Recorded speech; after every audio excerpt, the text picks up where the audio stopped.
Hello everyone, part 121 here, presenting the mechanics on how to play the Dark Paladin class as promised, based on the gameplay from the OPR that got me rank 1. This will be a good example of why this class can outclass the Bruiser class as well. Since the entire OPR was very well balanced in terms of healers and in terms of melee and bruisers, it was pretty much me pushing the frontline for my team and the full geared bruiser pushing the frontline for the enemy team. So the outcome was that our team won and they lost. Why? Because the Dark Paladin had more potential than a normal bruiser as a frontline in this particular situation. Okay, starting with what is first, we will be concentrating on our first encounter with the enemy, so pretty much the first fight for Sun that is very important to win an OPR. Usually you could say that a team that gets Sun in the first encounter has a bigger chance of winning the entire OPR round as well. Why? First of all, it helps points wise, of course, because if your team is capturing Luna or Star and also Sun, you will get an advantage of points. Second, this one will sound odd, but it is true. If you win the first fight and let's say that you successfully defend when the enemy respawns and comes to try and take Sun back again, you will have the psychological advantage on them as well, as some of them might immediately start thinking that they stand no chance in that particular OPR, so discouraging them is a factor as well. What you want to be doing in the first minutes of OPR is of course to get as fast as possible to Sun. For that you will be able to use maximum 3 charge abilities to get you there as fast as possible. Once close to the entrance of Sun, as you can see in the video footage, you will want to try and create ground control. What does that mean? It means you don't want to go and fight on the inner sides of Sun, but instead you want to control the perimeter around the circle that is used to capture the outpost. You will have 2 choices on how to engage. Most useful tip that I can give you guys here is to use your Voidgauntlet instead of Great Axe to counter the enemy exactly when they form a big clump at the entrance and try to enter.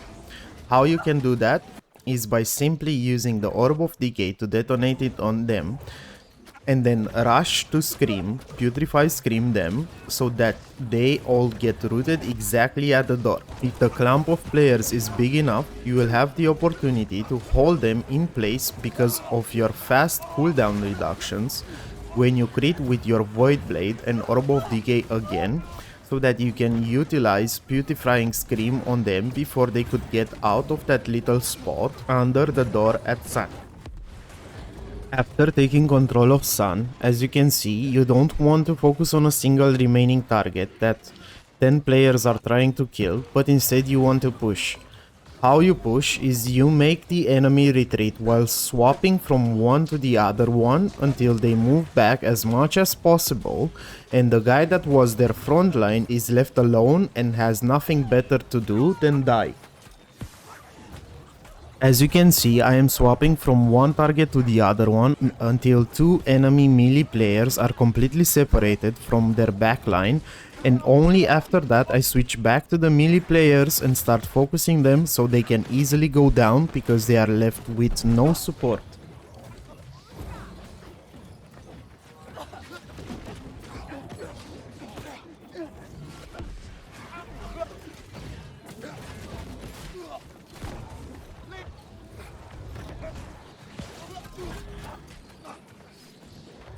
After the fight was won, I start looking around me again and try to be self-aware of my surroundings and the macro gameplay in OPR, and notice that Sun is being captured again by the enemy, which will happen very often if you move after the first encounter at Sun towards Luna or Star. So after this part, be aware and prepared to go back to Sun and defend it again, even if your Zerg of players keep pushing towards Luna or Star. One small but very important tip when it comes to micro gameplay is that against a spear player that is going to use a sweep on you, makes it very predictable and easy to dodge. I would say that the Spear, Sweep and the Warhammer Shockwave are the most easy abilities to be dodged in melee range, so try to learn their timing, and in time you will start dodging these two abilities without even knowing, so only out of pure muscle memory. As well, as you might have noticed, after dodging the Spear Sweep ability, I instantly start to use my Maelstrom ability on my Great Axe. Why? Because Maelstrom ability has grit, and that will give me a nice window of being uninterruptible while dealing damage. This is also very important, using the Maelstrom ability at the right time to not get staggered or CC'd. Now, you might be wondering why I keep pushing alone against all of these players. First, I do that because with the Dark Paladin, if needs be, you will also want to be your main frontliner as I did throughout this entire OPR. Second, because the position in which I am is a very good choke point in OPR in general, but this will be the subject for a new video in the future about OPR general tips. Third, because while making the enemy concentrate on me, I give my team the opportunity to secure the kills on the two enemy players that got separated from their backline. Even though they don't manage to do it, it's a good thing to be done. In this scene, you can notice me being the only player outside trying to create a clump around me. Why am I doing that? Why am I risking my death and the outcome of the fight like that? Because by now I already know I have powerful healers that have noticed me and try to heal me at their best, which they are so nicely doing right here. As mentioned, you will sometimes need to become a frontline for your team. This is one of the biggest advantages that the Dark Paladin build brings to the table compared to other builds. Even though you are not at your best potential as a frontliner because you usually want to be positioned in the back of a clump, with your Voidgauntlet, Voidblade, to be only landing those criticals for maximum cooldown reduction, you can still do so successfully in certain situations.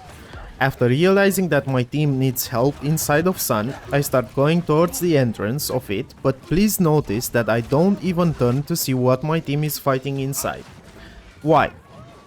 Because I already know that their majority of players was concentrated outside on me, trying to kill me, so by that I already know that there can't be that many enemy players inside of Sun trying to frag my teammates.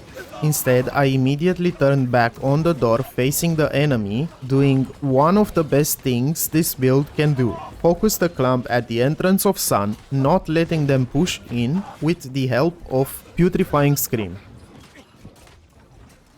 Notice that I am doing exactly as said, trying my best to control the entrance of Sun, which in the end comes out as a success as I managed to Putrefy Scream the last 4 players remaining in Sun and get them killed.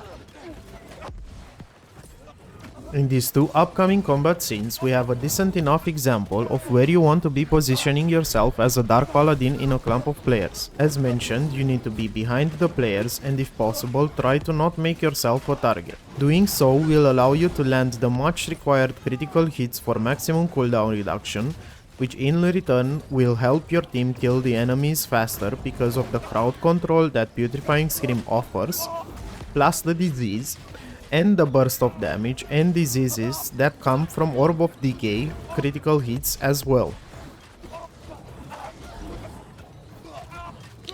I will leave this scene here in which I played bad, getting lost in the combat, not being aware of my surroundings, that in return brought me to my death. As well as give you guys the opportunity to notice that after my death, my team instantly got pushed and lost Sun while also having the score bar locked. Then when I came back, we instantly started pushing them back again and winning. This is why it is very important in OPR and not only to be maximizing your clump fights.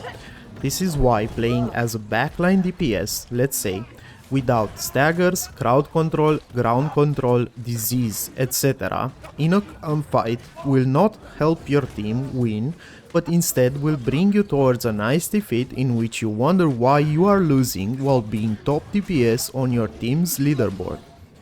It is much more important for the outcome of winning in OPR to be helpful in a clump fight and to manage the ground control than to be a huge damage dealer. This is why I encourage you guys to play builds like the Dark Paladin that offer you possibilities like being a frontline bruiser, assassin, chaser, disruptor, all at the same time, depending on what your team needs most in that moment. In the upcoming scene, you can observe a nice push that is much more important to be done instead of full focusing the bruiser in the backline. I start ignoring the bruiser once again, even though he is putting pressure on our front line, and instead decide to disrupt the enemy backline. Notice a teammate already being much more advanced in terms of ground than me, with a nice clump formed around him, decide it is time to join him, use the ability to slow for 50% for 5 seconds, pull all the enemies that were trying to escape back in a clump formation, use Maelstrom to maximize damage while avoiding CCs and staggers, and end with Grasping Vines to keep the enemy in place for our team to catch up and come finish the remaining ones if possible. One of the best individual mechanics that you can use is to use Rip on a target that is trying to escape, have him being debuffed with 50% slow into a Putrefying Scream, followed by Orb of Decay plus Detonate, which will also apply a disease of more than 60% incoming heal reduction, and continue with a Maelstrom to end the full rotation and secure the kill if needed. Right here we have another good example of how ground control should be established for a successful recapture of stun.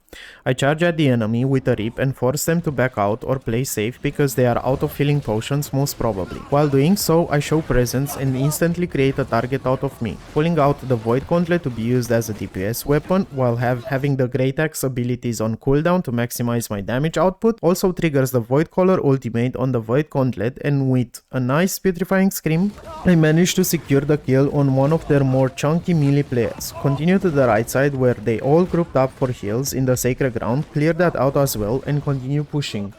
When in open spaces like this one, it can be very important and helpful to use Maelstrom instead of normal attacks to avoid incoming ranged attacks. Last but not least, I feel the need to remind you guys that the Dark Paladin brings the most disease in game right now because of the fast cooldown reduction on the Voidgauntlet, and focusing healers should be one of your primary goals if possible. To do so, you can easily do it with a nice placed rip, Putrefying Scream, and even use the Grasping Vines rune to finish off the kill. So don't think that using Grasping Vines on a healer, for example, to finish off the kill is a waste. As well, trying to form as many clumps as possible even while in their backline should not be something that you should be scared of while having the confidence of a healer on you. Why? Because your best is in a clump fight in which you can freely use Orb of Decay into Putrefying Scream into Orb of Decay again and Putrefying Scream again because of the cooldown reduction. This being said, I thank you guys for your time and your attention. Hope to see more of you starting to play this build that has huge potential and could probably easily become a war build as well. In the end, I would just like to add that the reason we won the OPR that you just watched is because Dark Paladin had more utility than just the simple survivability of a bruiser in this scenario. It was pretty much me solo pushing the front line for our team, the entire OPR, and the enemy bruiser pushing the front line for his team at the same time. Happily enough for me, I was able to bring more utility with all the disruption I was causing in the backline, while also managing to have a decent survivability rate than the bruiser who was struggling to create enough damage output and disruption on his own. See you in the next video and keep it tight, always have fun while playing New World. Part 121 out.